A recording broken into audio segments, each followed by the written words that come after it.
Hello to movie and series lovers. If you had a genie and it granted you three unattainable wishes, what would your wish be?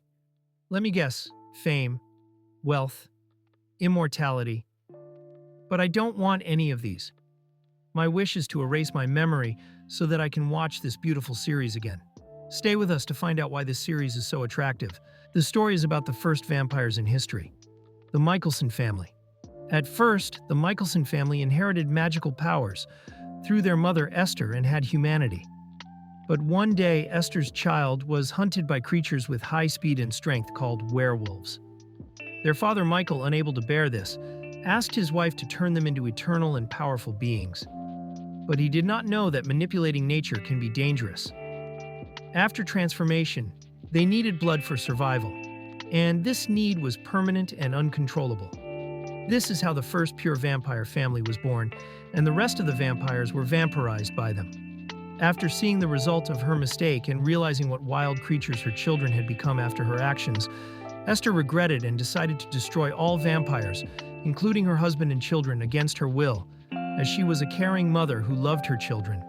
But what makes this family special is Klaus. He is not only a vampire, but also a werewolf. Klaus's mother has a secret affair with a werewolf, which results in Klaus. Werewolves must kill a human to activate their werewolf genes. They have an uncontrollable rage by nature, which is why Klaus is always wilder and more dangerous than the rest of the family. So Klaus was a werewolf before he became a vampire. To keep this secret, Esther put a spell on Klaus so that he could not use all his abilities, and others would know that Klaus is a werewolf. But after becoming a vampire and killing someone, he becomes a half-vampire and half-werewolf.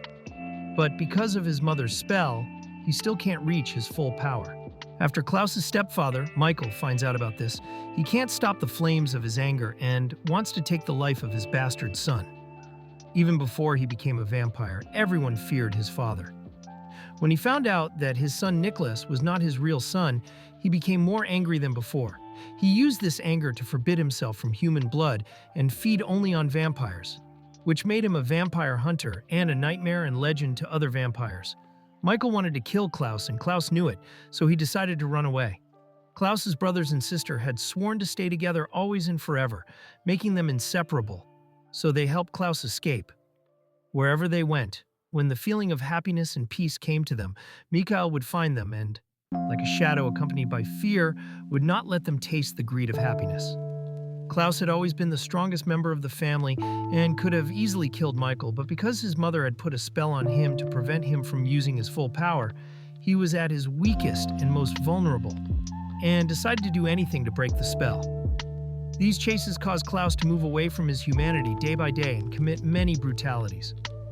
After years of running away, he was finally able to break the spell and defeat his father. Klaus could now live freely with his family, but the news bothered him. It was rumored that witches were plotting for him. Klaus is tired of running away and wants to find out what's going on and put an end to it before it flares up. So he goes to New Orleans and suddenly finds that the city he once ruled is now ruled by someone else and is governed by strict laws that allow witches to enter without their permission. They cannot practice magic and are executed if they disobey. And the werewolves, whose bite is deadly to vampires, have been banished, something Klaus could never do. Klaus was secretly looking for the reason for the new threat to his family when he learned that it was not actually a threat, but that the witches had found Klaus Michelson's baby and demanded a change of circumstances in exchange for handing him over so that they could practice magic again. But Klaus knew that vampires cannot have children, so he refused to help them. But he had forgotten that he is not only a vampire, and half of him is a werewolf. His brother Elijah, who always wanted to bring the family together, now he knew this child as a magical child who could be the hope of the Michelson family. So he convinced Klaus to protect this child. Klaus also wanted to take back New Orleans and rule it so that the child would never feel insecure. But in this way, many problems happened to them that they faced as a family. I hope you enjoyed watching this video. Thank you very much for liking and subscribing. Can you write me one of the movies you saw and always like to forget so you can watch it again?